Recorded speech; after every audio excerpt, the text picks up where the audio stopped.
watching. வணக்கம். Hitech news TV செய்திகள். விருதுநகர் மாவட்டம் சிவகாசியில் பத்ரகாளியம்மன் கோவில் சித்திரை திருவிழா நடைபெற்றது. காவல் தெய்வம் என்று அழைக்கப்படும் பத்ரகாளியம்மன் கோவில் சித்திரை பொங்கல் திருவிழா கடந்த 28ஆம் தேதியன்று கொடியேற்றத்துடன் துவங்கியது. இந்த திருவிழாவானது 11 நாட்கள் நடைபெற்று வருகின்றது. தினமும் அம்மன் சிம்ம வாகனம், அன்னப்பச்சி, குதிரை, காளை ராவண ரதம் உள்ளிட்ட பல்வேறு அலங்கரிக்கப்பட்ட வாகனத்தில் பக்தர்கள் முன்பு அம்மன் அருள்பாலித்து வருகிறார். விழாவில் 3ஆம் நாள் ஸ்ரீ காளீஸ்வரி ஃபயர் ஒர்க்ஸ் மற்றும் காளீஸ்வரி கல்லூரி குழுமங்கள் சார்பில் திருவிழா ஏற்பாடு செய்யப்பட்டது.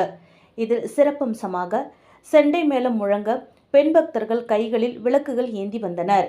பாரம்பரிய கட்டைக்கால் ஆட்டம், புலியாட்டம், காளை ஆட்டத்துடன் ஸ்ரீ பத்ரகாளியம்மன் கைலாச பார்வத வாகனத்தில் எழுந்தருளி 4 ரத வீதிகளில் வீதியுலா நடைபெற்றது.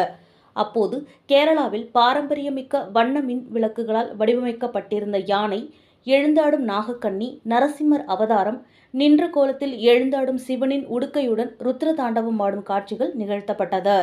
இதனை ஆயிரக்கணக்கான பக்தர்கள் கண்டுகளித்து பக்தி பரவசத்தில் ஆழ்ந்தனர்.